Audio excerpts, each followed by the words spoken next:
a chance to speak like what we want, 'cause we're the ones playing it, not them. That's the thing they don't get. Like, they can add as many game-breaking bugs as they want into Warzone, and people will still play It it. took them almost a year But it's the to get rid of cheating.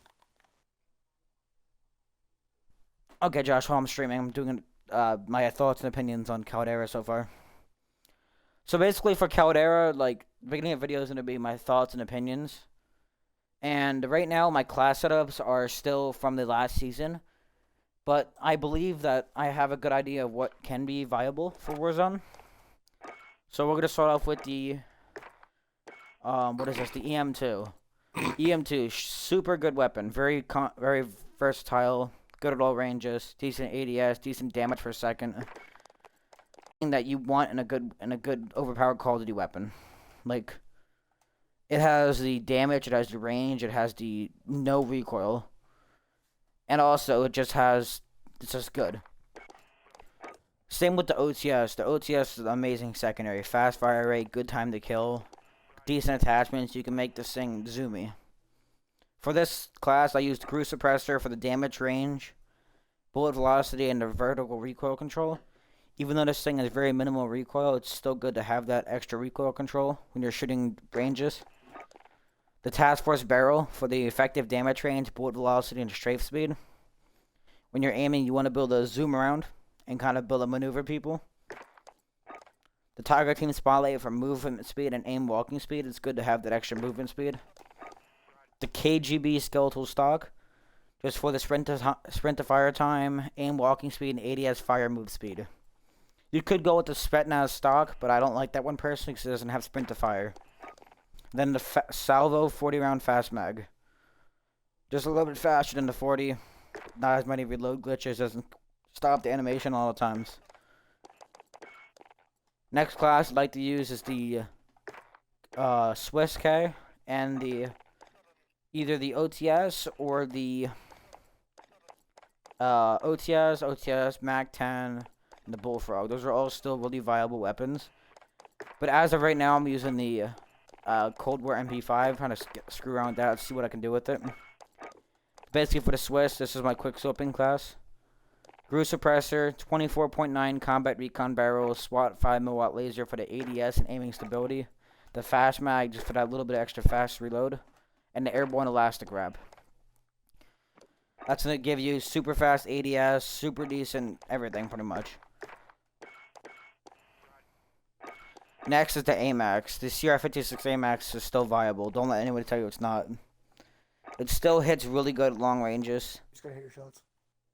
You just gotta hit your shots. Simple, yeah. The recoil is very minimal. What else?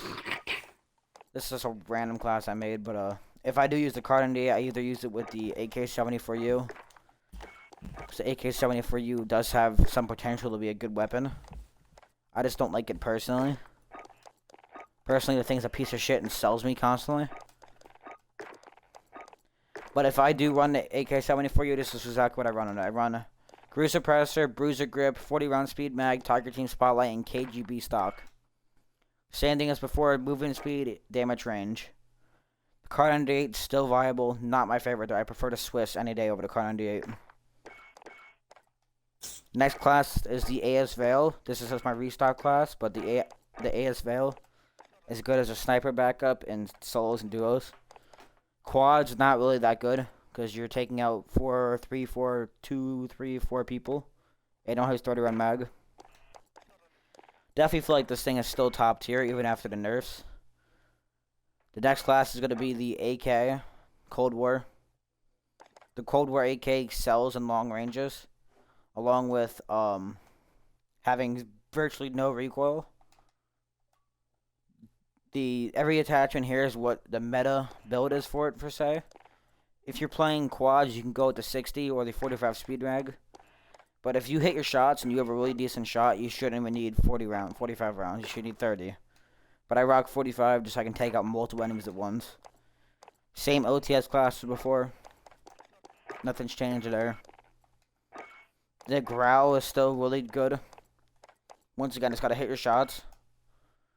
It has virtually no recoil still, in the OTS class is the same with it. Now these are a couple builds that I have that are experimental I'm screwing around with. So the EM2 and the what is this? This is the AM63.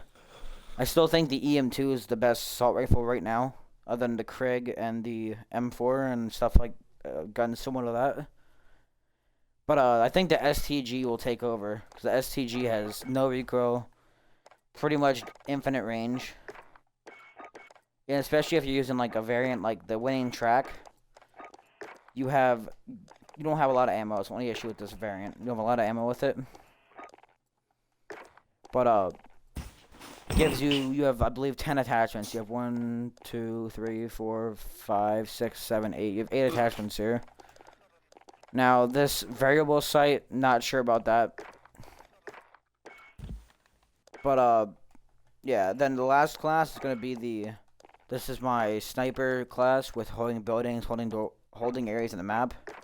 This can get changed a lot. You don't really need for say these exact attachments. But I run the Swiss, different build, longer ranges. The XM4 for the backup.